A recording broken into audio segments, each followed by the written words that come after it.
Hello and welcome back to the Battle Room. My name is Colin, and today I wanted to talk about the new trailer that released for Scarlet and Violet. Obviously, I've been a competitive player for 10 years, 11 years now, so I've been playing for a while. I know my stuff. I've gotten third in the World Championships. I've won 2 regionals. I've top cut countless more. I'm not going to bore you with my amazing accomplishments, but I just want to say I'm pretty certified in talking about competitive Pokemon. And today I wanted to go through the trailer from the eyes of a competitive lens. Obviously, the trailer didn't add too much to talk about competitively, but there were some small things that could have a huge impact on competitive Pokemon on VGC and how we approach the game and how we have to think about this brand new mechanic and how Terra works and potentially other things. And the first thing I wanted to talk about is right here. So in the video, the trainer is fighting a Lechonk, and we're going to see this Aqua Jet hit the Lechonk, and then we're going to see the Terra Aqua Jet hit the Lechonk. Now, this is really, really huge because we didn't know officially how much Terra was going to do. There was some guesses that it's around 2 times what the normal damage is, and this video basically confirms it here. So Stab is a term in Pokemon. It's usually 1.5. If you're the same type as something, you get a 1.5 boost to your attack. So it's just Earthquake, right? Earthquake is normally 100 base power, but if it's your Stab, it does 150% or 150 damage, right? But as we see in this video, it actually doubles the damage of the move, which means that it is 3 times how much the power is, right? So Earthquake would be a base 300 power move. We actually have a Twitter user named Ryusaki, who's a longtime competitor as well, and she broke down this clip in the video to showcase it. So here we have the tweet. Based on today's trailer, the boost you get from Terastallizing looks pretty terrifying. Damage was determined for numbers of pixels.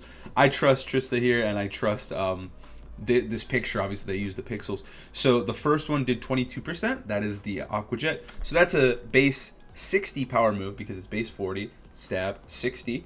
But then the second one did double. So that was about 120 power, which would be 3 times the normal Aqua Jet power, which is normally 40. So if Terra is truly this powerful, that's a game changer. That's huge. And again, Trista's Twitter will be in the link in the description below.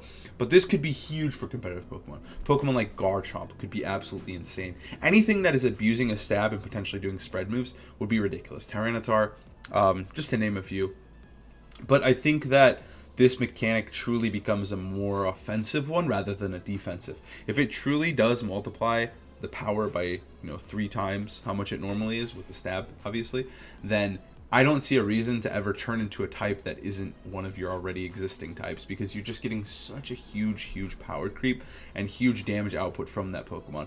So I think that this is a huge, potentially huge mechanic. And this is huge information that we didn't have before, and now this basically confirms how powerful this mechanic can be. And it's kind of horrifying. It's kind of horrifying because Earthquake is now a base 300 power move on something like Garchomp, right? Or on Mamoswine.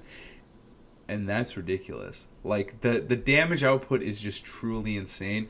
I think speed control is obviously going to be huge in this format. You're going to have to make sure that your Terra Pokemon is moving before theirs. I think it's going to be super important because obviously they do not get any boosts to their defensive stats that we know of yet. So this is purely an offensive mechanic, and it's going to be important that your Pokemon move first, because if the opponents are moving first and they're going to hit your Garchomp with a crazy Terra blasting like ice move, then you just might not get any value out of your Terra. So I think it's going to be a really interesting mechanic, and because I personally thought it was going to be about the strength of adaptability, which is ×2 of base power. So like Aqua Jet would be about 80, but we're seeing here that this is potentially a ×3 catastrophic damaging move.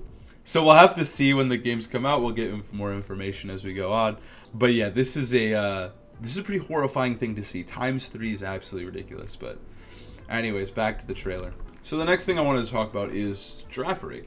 Girafarig is getting a new evolution in this game, and I think this Pokemon could actually be very relevant in VGC. There was a lot of discussion on Twitter discussing how the abilities would work, but let's check them out. Let's look at the wording for ourselves so we can figure out how strong this Pokemon truly can be. So on the website here, we get to look at the new Giraffe's evolution. It is a normal Psychic type, which is very cool.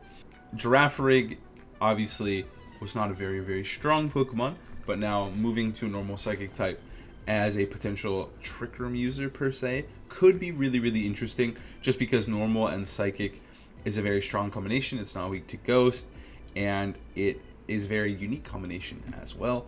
But the more important thing we want to talk about here is the ability Cud Chew in Armor Tail. So we'll start with Cud Chew, just because it's not really a not as crazy as the other one. But Cud Chew, it is a new ability appearing for the first time. When a Pokemon with this ability eats a berry, it will eat it one more time at the end of the next turn. I think that's a pretty cool ability. Overall, I think it's a pretty strong ability. You eat your citrus berry, you get your 25%, and next turn you'll get another 25%.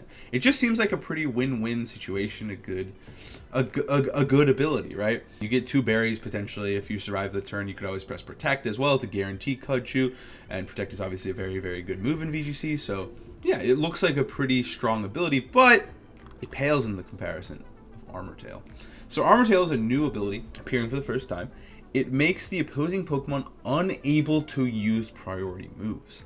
So now this is where the discussion begins, and a lot of people on Twitter were freaking out because there was a lot of fear that it means that you couldn't use any priority moves such as Protect or Helping Hand or Prankster Tailwind. So we don't actually know. The verbiage is a little weird, and in the picture they're showing the opponent using Sucker Punch. Obviously there are abilities like Armor Tail in the game already. We have Queenly Majesty and Dazzling, and now Queenly Majesty and Dazzling do not affect the opponent's priority moves. It just protects your team. So if I were to say, let's say I have Grimmsnarl and I press Thunder Wave, it would block the Queenly Majesty would block Thunder Wave, but it would not block myself from setting up Light Screen or Reflect because of the Prankster boost. So it is interesting. The verbiage makes it seem like you cannot use a Protect or Helping Hand or something, which would be absolutely insane. So let's think about it from the lens of that you can't use Protect or Helping Hand or any moves that are not neutral priority. This ability is insanely broken. I think Trick Room teams would utilize this incredibly well. I mean, this Pokemon's already normal psychic. Girafarig does get Trick Room. So I could totally see Girafarig being a premier Trick Room setter with Armor Tail. You cannot fake it out, and then you're just able to set up Trick Room instantly. And then the other opposing Pokemon cannot use Rage Powder, can't use Protect, can't use Follow Me, so you just get to sweep them. In theory, that's how good Iron Tail could be. That would be game-breaking, that would be absolutely insane. We could also see it from a lens of like a more aggressive team, like a Tailwind-centric team, just using it as, you know, set up Tailwind with your 2 Pokemon, and then switch the Giraffe in, and then they can't use Protect either, and you're able to just punish them over and over with really aggressive plays.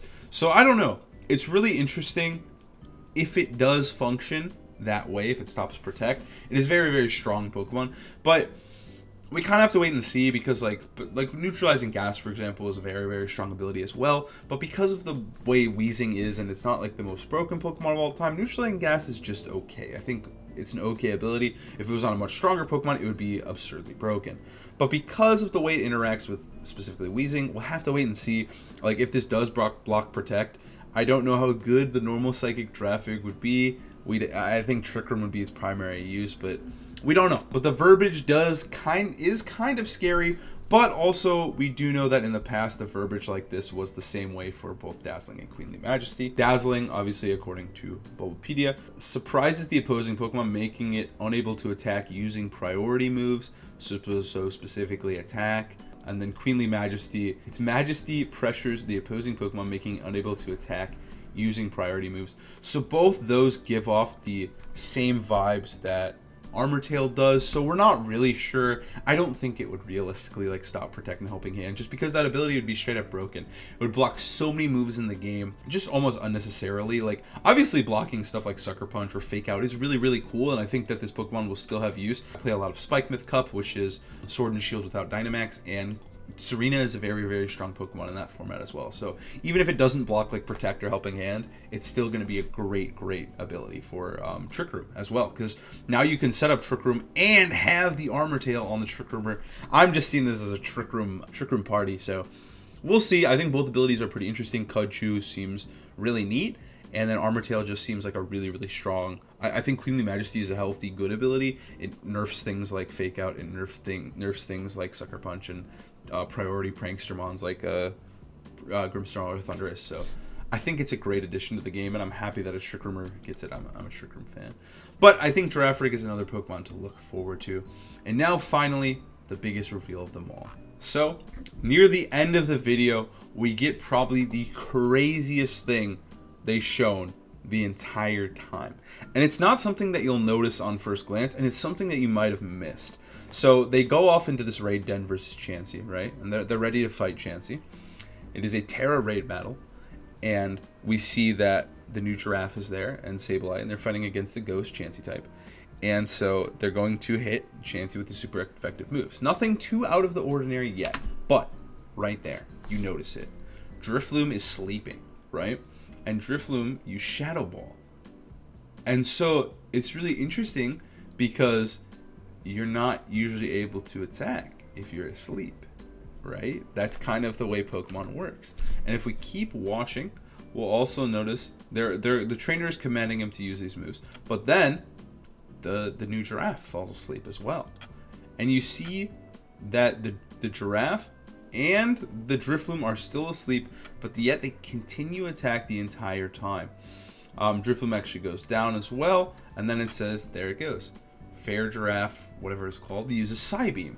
So it seems to me, from what we're seeing right here, I don't know if this is 100%, but it seems like the statuses from Legends Arceus might have transitioned over to Scarlet and Violet. So for those who do not know, in Legends Arceus, they got rid of the sleep mechanic and it changed to Drowsy. It's basically kind of more like confusion, but you don't hurt yourself. You're unable to move each turn and you take increased damage from attacks. And then it can be removed with electric moves.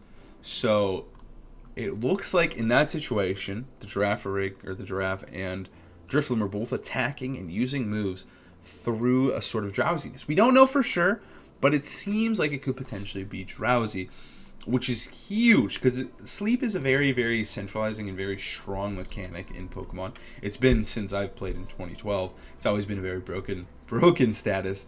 Even 2011, it was insane. But it looks like it could potentially be changed to Drowsy, where you take extra damage while asleep, and then it's kind of like confusion, and you can attack, but you might stay drowsy.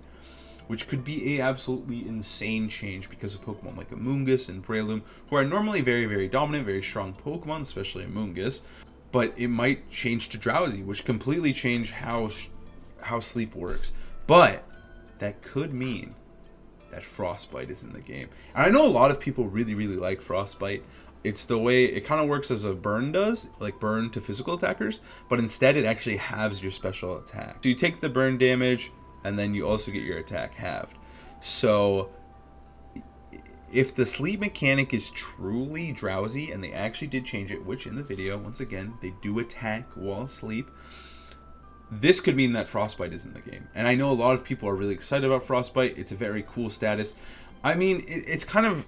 I think that it's kind of like OP at hurting the special attackers, but I also do think it is a way better mechanic than regular Freeze is. Freeze is just a complete crapshoot, and you just have to get lucky, and you could stay frozen for 10 turns, or you could unthaw on the first turn. It's a completely BS mechanic, and I think adding Frostbite to the game could be really, really cool. But yeah, I mean, that looked like Drowsy. That looked like Drowsy to me. I don't know. We'll have to see here. It might have something to do with the max raid dens. I could be completely wrong. But if Drowsy and Frostbite are truly added to the game, replacing Sleep and Freeze, I think it could be some really, really game-changing things being added to Scarlet and Violet. Overall, there were some other additions added to the game, such as showing that you can craft TMs, which is nightmarish. I don't know why they did that. You can cook food, so that's pretty cool, I guess. And also, they should have some more story elements. Overall, this trailer was pretty solid. But I do think that these 3 things that we've learned today could be game-breaking. The Terra doing ×3 is absolutely ridiculous, and I think it's basically confirmed, judging by those screenshots we saw and the number of pixels that the damage did, and it's going to be insane, because you're basically just... It's like pressing Earthquake 2 times, or pressing your move twice, which is absolutely insane, and potentially just ridiculous and game-breaking. So I'm excited to see where this can go. I'm very excited for these games still. And yeah, I'm excited to see if the Girafarig evolution could be as good as it seems. Like, it looks like an amazing Trick Room setter, and even if it doesn't stop moves like Protect, it's still going to be probably a pretty fantastic mon. Setting up Trick Room can't be faked out, can't be priority taunted, and your Trick Room sweepers can't be faked out during the duration. I'm excited for this draft for Rig Evolution. I really am. I think it looks completely sick. And then finally, we might have these new statuses, which I don't know. I don't know how to feel about those. Sleep has just been such a mainstay as part of the game, so we'll have to see. I'm excited, though. I think Sleep is a little strong, and I would love a nerf or a change to Sleep, and especially Freeze. So I don't know. But thank you guys so much for watching. Please comment down below what you guys think. Am I correct about this drowsiness, or am I crazy? Am I grasping at straws? I'm not sure, but please like, comment, subscribe. Helps me out a ton. I post daily. I'll see you guys tomorrow for another vid. I hope you enjoyed my little dissection of this trailer. I had a great time making it. I'll see you guys later. I can't wait for this game. I truly cannot wait for this game. November can't come soon enough. I'll see you guys later. Peace.